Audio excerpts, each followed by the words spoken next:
Oi, mamães, tudo bem? Tô em casa com os filhotes, então é possível que tenha um pouco de barulho, tá? A grande maioria aí do grupo já me conhece, eu sou Andressa Guinan, sou advogada, sócia do escritório Guinan e Souza Advogados, tá? O que que acontece? Em relação às escolas, a gente precisa separar algumas coisas, tá? Várias pessoas chegaram a me chamar ontem, anteontem, para perguntar sobre escolas. E aí, agora no grupo, vocês comentaram também sobre as mensalidades. E aí, o que que acontece? Bom, eu tô acompanhando, gravando o vídeo e acompanhando as mensagens aqui. Bom, o que que acontece? Primeiro a gente tem que ter a ideia de que não é mensalidade, a gente paga uma anuidade. Então, nas escolas, se você for olhar lá no contrato, a grande maioria tem ou deveria ter, né? Tá ali, eu vou colocar um valor qualquer só pra gente ter uma noção, tá? Então vamos supor, tem lá R$ 12.000 é o valor da anuidade. Aí a escola, por mera liberalidade, ela autoriza, né, fazer de forma parcelada. Então a gente paga aí 12 parcelas mais a matrícula, geralmente. Então a gente não se trata de mensalidade, se trata de anuidade parcelada. Até aí, ok, certo? Em relação às escolas, a gente precisa separar uma outra coisa que é sobre o integral, semi-integral e o ensino regular. Quem está no integral e semi-integral, você não está pagando a escola necessariamente, você está pagando lá para ficarem com a criança por aquele período, pela alimentação e etc. Então, esse serviço. A mamãe já deixa, tá bom? Desculpa.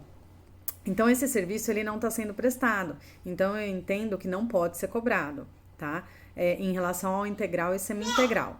Não é à toa que se vocês, na escola dos meus filhos, por exemplo, já não vai ser cobrado esse valor.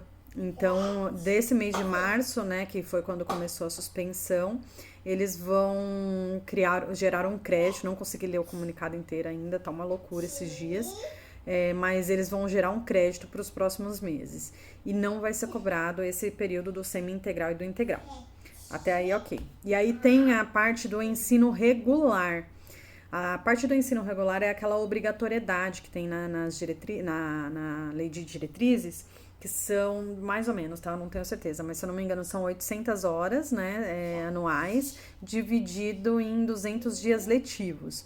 Isso tem que ser cumprido, tá? E aí o conselho... Desculpa, gente. Filha, peraí, tá bom? Tá bom. Desculpa. Bom, e aí o Conselho da Educação, deixa eu pegar aqui,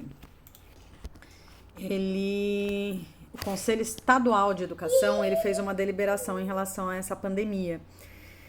E aí, nele, tá, consta que tem que cumprir as 200 horas, perdão, as 800 horas aula e os 200 dias letivos, porém pode ser na modalidade semipresencial.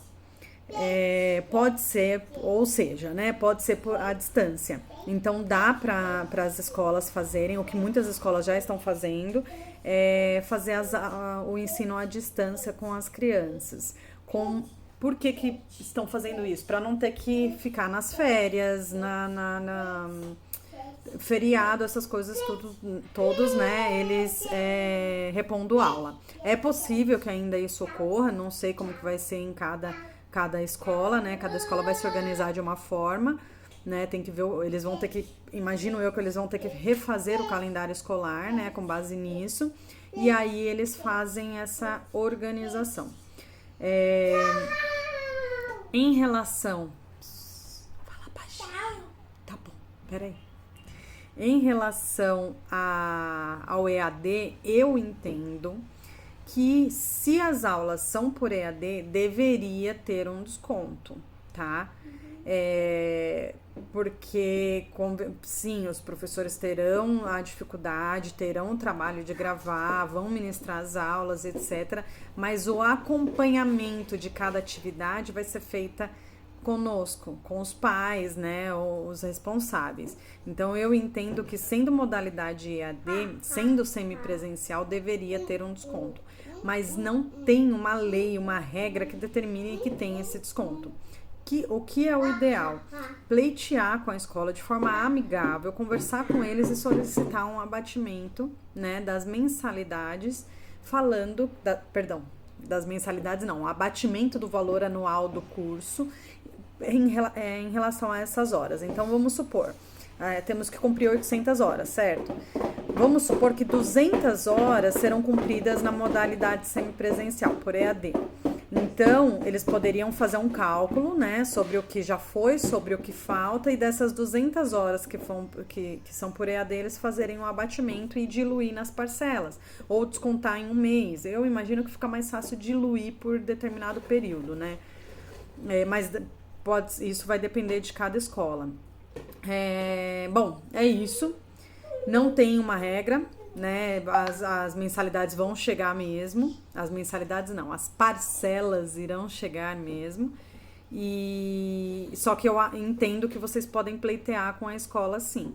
Pode ser que a escola não aceite, isso pode virar uma discussão judicial depois. Eu não incentivo a entrar com o processo judicial, muito pelo contrário, a gente repugna qualquer tipo de oportunismo, né? A gente percebe que algumas pessoas acabam usando as situações para isso. Não é o caso de vocês, não é o nosso caso. A gente está preocupado porque todo mundo tem conta para pagar e logo a escola acaba sendo um valor alto que a gente paga. No meu caso são 2 ainda, né?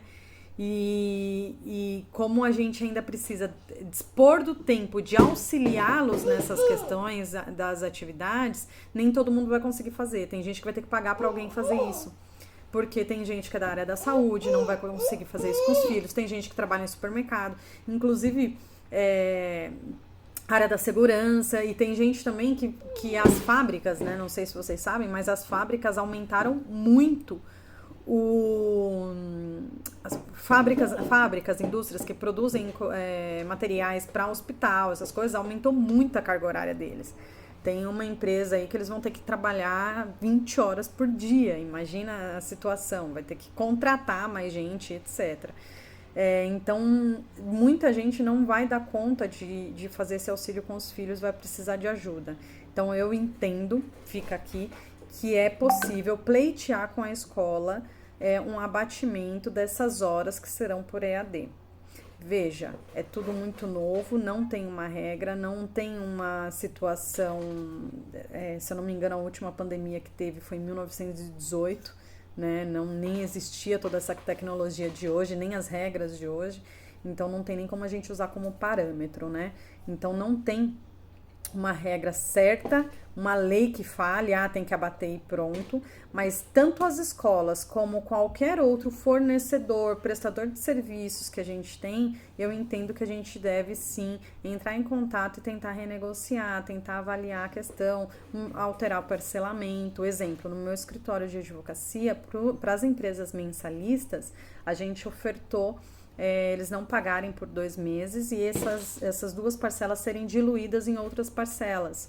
Então, esses 2 meses eles conseguem ter o fôlego e focar no que é mais importante, que são os funcionários, né?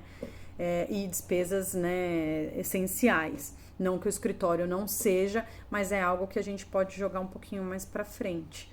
Então, não só a escola, como todos os demais prestadores de serviço, demais despesa que vocês têm, eu acho que é importante fazer isso.